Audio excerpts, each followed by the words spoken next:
Sweet guys.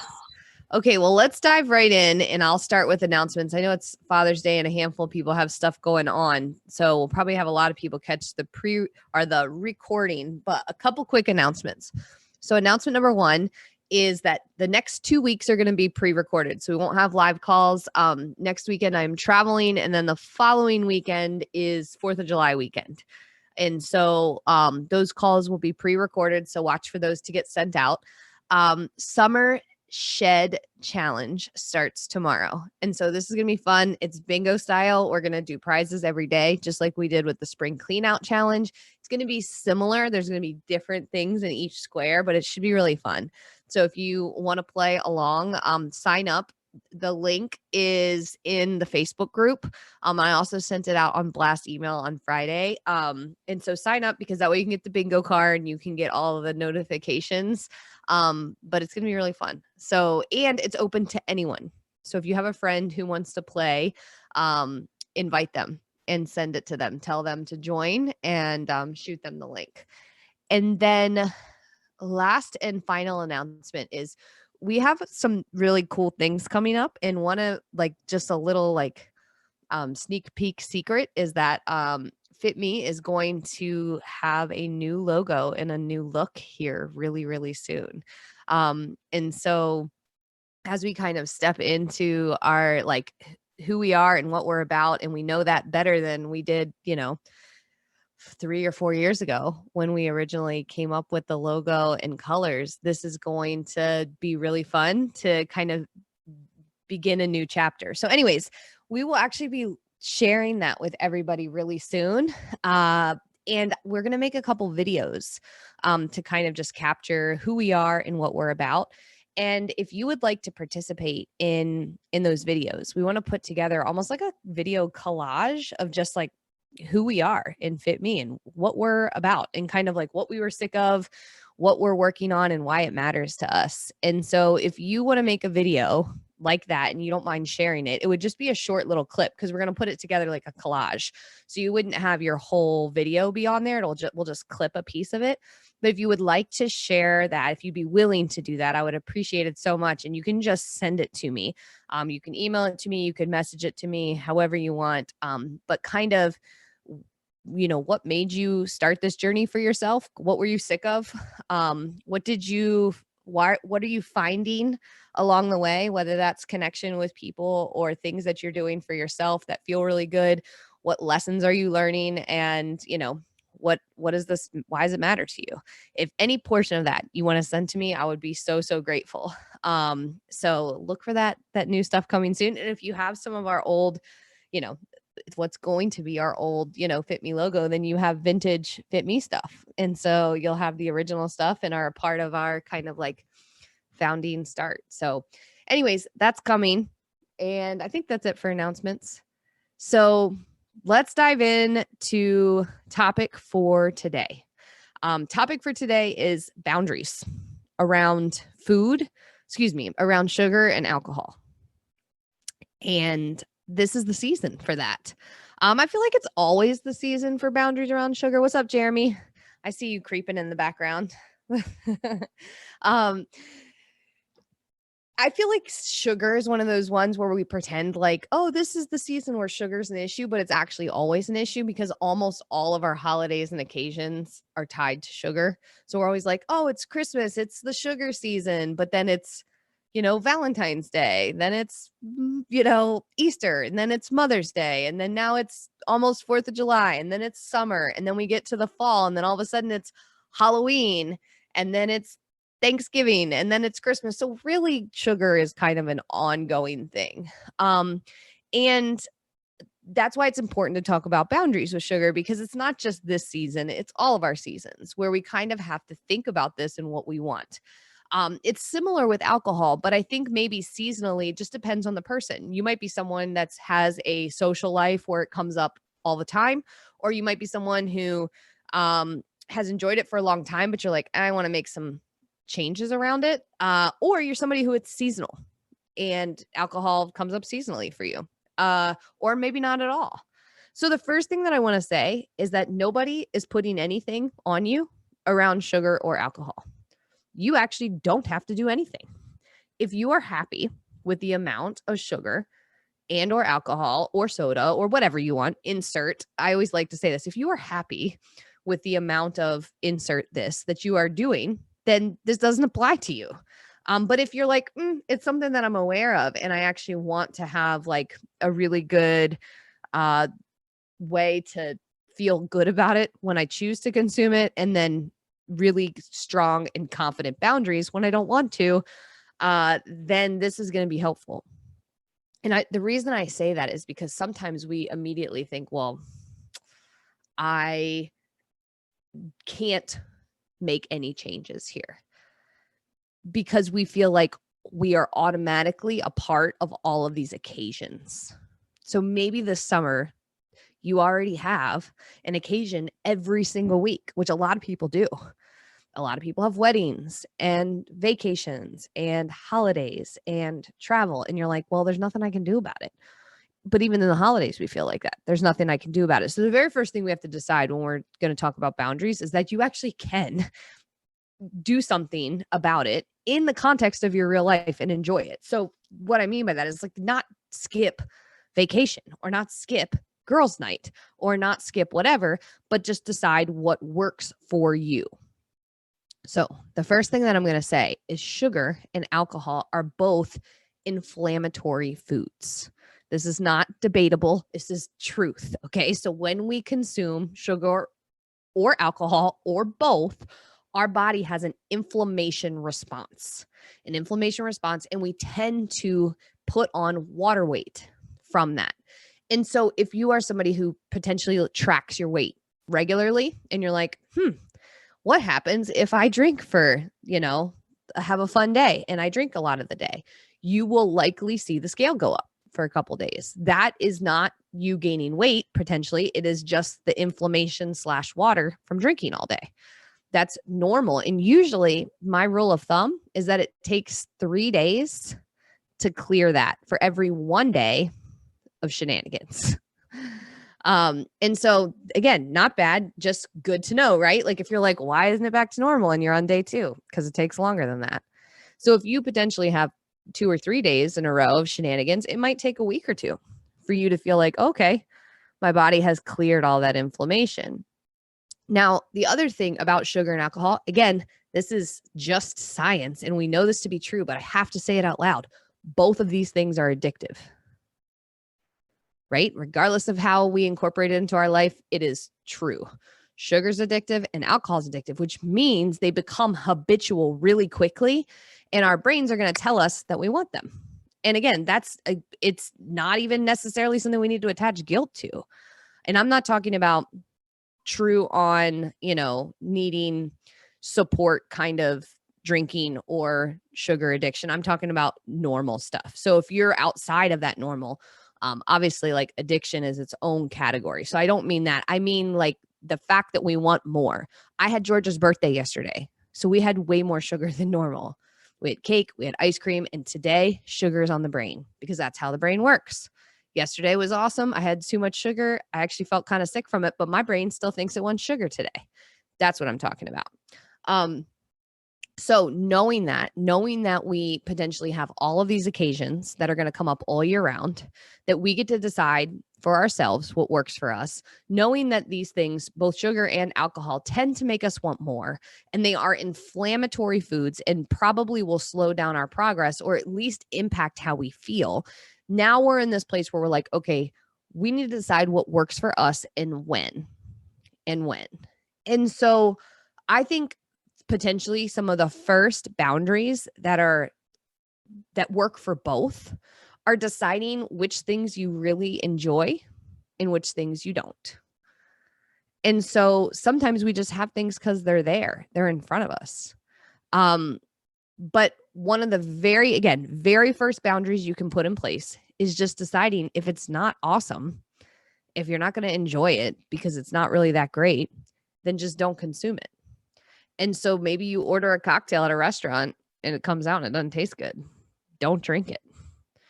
Or maybe you're like at a party and you're like, yeah, I'll have some. I'm here and I'm going to enjoy it. And then you have that first bite and you're like, it's not it.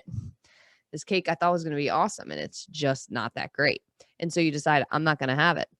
Or you just decide altogether, hey, I'm just not I think we were talking about this last week. Like Natika brought it up. She used to love like the sticky buns, and then now they just don't taste as good anymore. So maybe it's something like that where like you're like, I'm not even gonna try that. It's not for me anymore. So that's the very first boundary I would say to put in place, is deciding that if it's not even that good, you're not gonna have it. And being cool with saying that. You don't have to be a jerk to somebody. If somebody made you, somebody sharing the brownies, you're like, yo, these brownies are not even worth it. That would be not nice, but you could just be like, no, thanks. Right. But truly, that's your boundary number one. You get to decide if it's delicious and if it's worth it. Second boundary to put in place is, does it fit with what you want? What do you want? Do you want to enjoy the occasion and be a part of the treat? Maybe to relax and have some drinks with friends or to share a dessert. Is that what you want? And if the answer is yes, then you can decide to do it knowing full well that you want to. If you don't want to, then again, that's a good idea. Even if maybe you're like, I would, but I want to get up and work out tomorrow. And I know if I have a bunch of ice cream, my stomach's going to be upset. So I'm not going to get up and work out. So I'm going to say no thanks, because it's not what I want. I want to get up and work out tomorrow. So I'm going to put this boundary in place, because how I want to feel, this isn't going to do it. And then the third and final boundary is just looking at how does it align with your overall goals. And so this is a really important conversation to have with your coach, because these are boundaries that are going to be very specific to you. In different seasons, you might say like, hey, this really does fit in. I'm not even worried about it right now. I'm not worried about changing my body composition, losing weight, or, building muscle or whatever. I'm just working on habits and enjoying the things that I'm with. And it does fit in for me to have a treat every single week, or maybe twice a week, little treats. Like it may fit in. Or you may be telling your coach over and over again, week after week, I want to see changes, and I'm not seeing changes. But then week after week saying, I had another party, I had another occasion, I had another, day of sweet treats. And that's really where all of a sudden it's not your coach saying to you, well, you shouldn't have that. It's got to be you saying, it doesn't fit with my goals. And I've got to have to pick. Like if I have occasions every single weekend for the next 2 months, which you might, and your goal is to see body composition changes or to feel different. Again, if you're working on a health goal and you're trying to reduce inflammation, it doesn't just have to be weight loss. But if you're like, this isn't going to work, then the next step would be just choosing what you're looking forward to. So it's like, hey, I want to do this one, and this one, but these three, they're not even my party. I don't even care. So I'm going to go, but I'm not drinking, and I'm not having a bunch of sugar. And just deciding that for yourself based off your goals.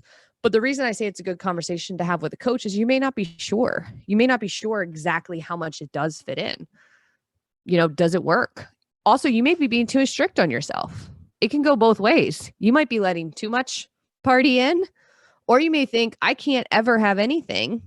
And that's not true either.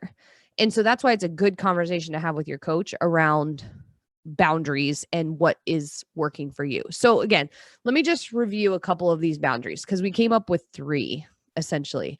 So the first one is it even something you like are pumped to have? Will you enjoy every bite? Right? Lee Montgomery, who's going to be one of our guest speakers at Fitme weekend, she's the one that told us about like EEB, right? Enjoy every bite. Yes. Enjoy every bite. And if you're not going to enjoy every bite, then don't even have it. And I think we talked about that last week. If it's not a hell yes, it's a hell no. So first, is it something you're pumped about? And even though you ordered it and you paid money, does not mean you have to drink it. I went through Starbucks a couple weeks ago and I was like, oh, I'm going to have a treat, because I usually always drink just black coffee. But I ordered one of these Starbucks situations. And I was like, this is going to be a fun treat. And I tasted it and I was like, bleh. I don't care. I spent $4. I'm not drinking it. Like I didn't drink it.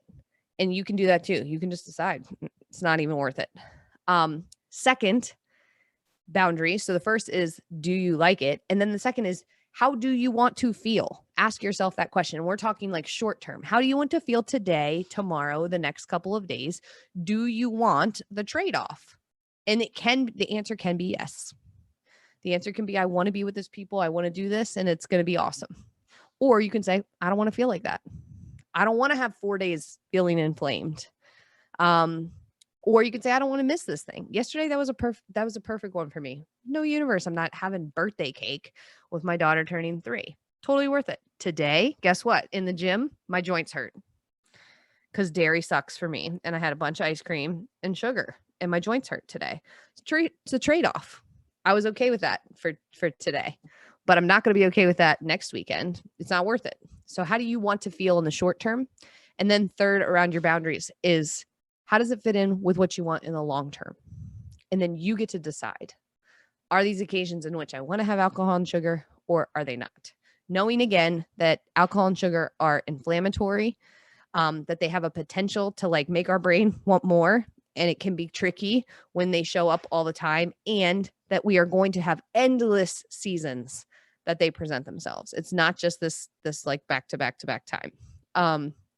So I kind of want to open it up for discussion, talking about alcohol, sugar. We can talk about the boundaries I suggested. We can talk about ones that work for you. We can talk about occasions that are hard and brainstorm how to navigate it. And again, like this is your target for the week is to have a discussion with your coach about what's ahead for you this summer and how does sugar or alcohol fit in, if at all. And then again, just remove some of the guilt around it, because we definitely attach it to it. So what do you guys think?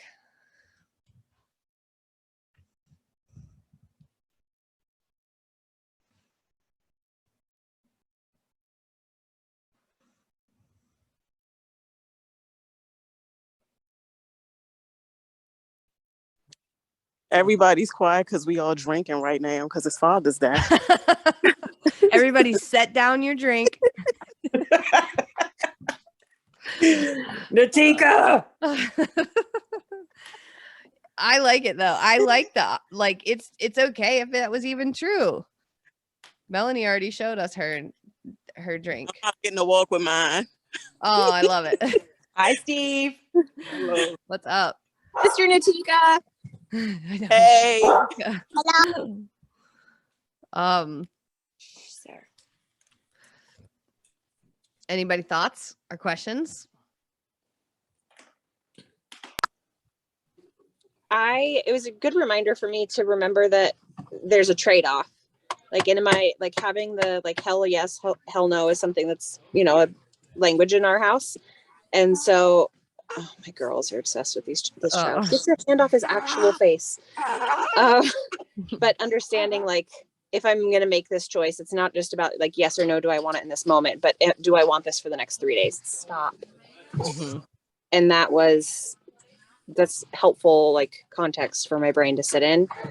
Like yesterday, like not knowing there's not a chance I'm enjoying the delicious ice cream because that is not something I'm willing to pay for the next 24 hours. Mm-hmm. Yeah, you weren't there. Where was yeah, it was super helpful context for my brain. Good. Yeah, it's a trade-off, and we can totally decide with open eyes the occasions in which we want to make that trade-off.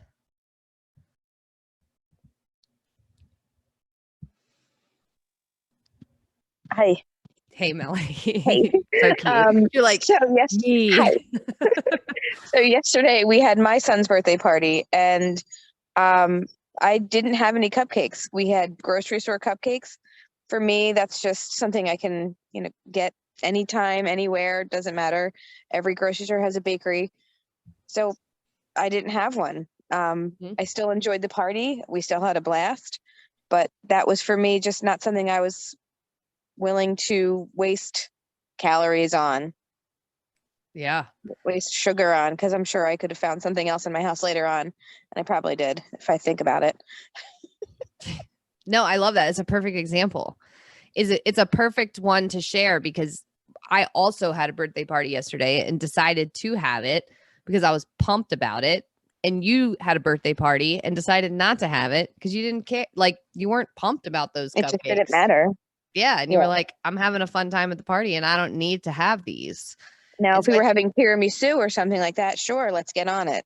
Mm-hmm. Get it. 2 pieces, please. But I love that you shared that, because sometimes we can feel like, well, this is a special occasion, so I'm going to do it. But that's not really the decider. The decider is like, do you want it? Do you want the trade-off? Yeah. And be honest with yourself too. Because I think, again, like sugar is one of those ones where if we're just talking about special occasions, we probably don't even have to get too deep into it, right? Like if it's actually just on occasion, it's not that big of a deal. What we know in Fitme is it's mostly the things that we do every day that actually add up consistently. And so that's where we can do that sort of honest check with ourselves. Are we grazing on sugar every afternoon? Are we finding ourselves needing like a glass or two of wine every night, you know? And again, if it's once in a while, it actually doesn't matter at all. But if you start to have it consistently, it's all the things that we do consistently that actually matter. And so those are things where, especially for alcohol. So say, for example, you're like, yep, I like to have a couple of drinks during my week. You know, one of the first things that I encourage people to do is consider how many drinks they're having, because our brain immediately wants to go all or nothing in both of these categories. We want to be like, I am done. No more sugar, no more alcohol. I'm taking a 60-day, detox. And I'm not saying that you can't do that. You can always choose to. But sometimes it's just more of like how does this actually fit in? And am I just going there too often?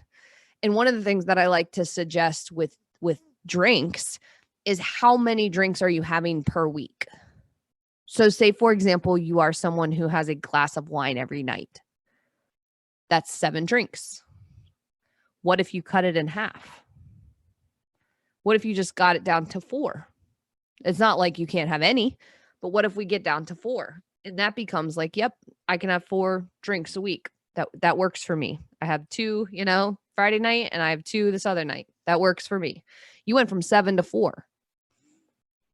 So you can play like those sort of games too, where again, if it is something that's consistent, then we can incrementally make a big difference by changing what we do consistently, just like walking. So if you're like, I'm going to start walking, and you start walking 10 minutes, and then you start walking 30 minutes, and you start walking an hour, and you do it consistently, that's really going to add up. Well, if you drink 7 drinks a week, and then you cut it down to 5, and then you cut it down to 3, and you do that consistently, that really starts to add up for your body.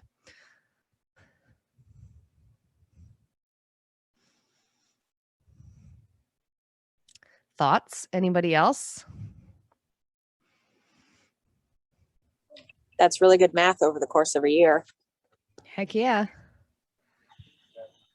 It doesn't seem like a big deal, but it is. I mean, like, let's take a look at it. So if you have 1 glass of wine a night and you multiply that by 52 weeks, that's 364 glasses of wine. That's your mega pint from the Johnny Depp trial. 364. So if you instead have 3 glasses of wine a week, because you cut back on it, and we go to 52, we're at 156. That's significant. That's significant. And it doesn't require all or nothing. And again, in terms of inflammation, you cut your inflammation response in half.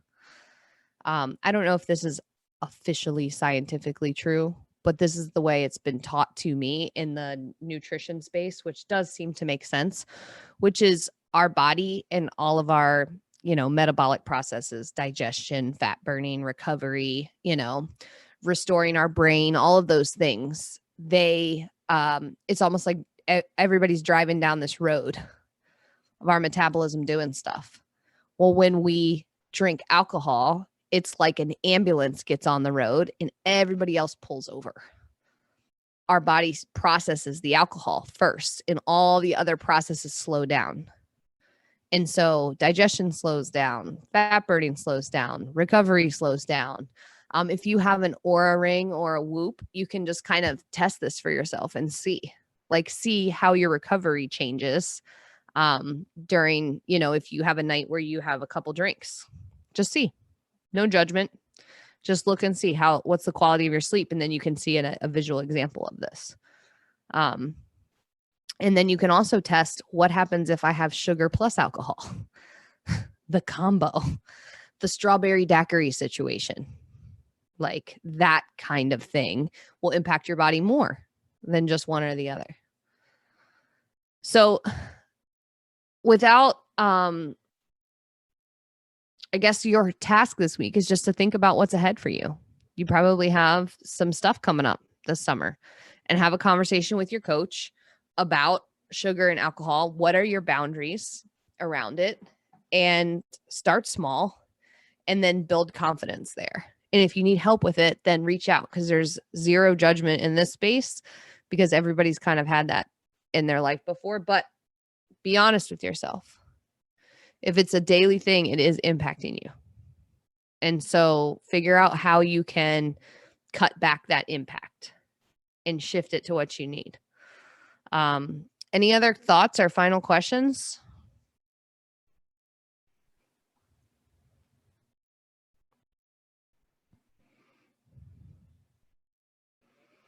Sweet. All right, guys. Well, it's great to see your faces. Have a fantastic week. Again, remember the next 2 weeks are pre-recorded. So watch for those recordings to come out. And then Summer Shed Challenge starts tomorrow. And so that'll be really fun. And if you need anything, just reach out. Bye, guys. See ya. See ya. Bye.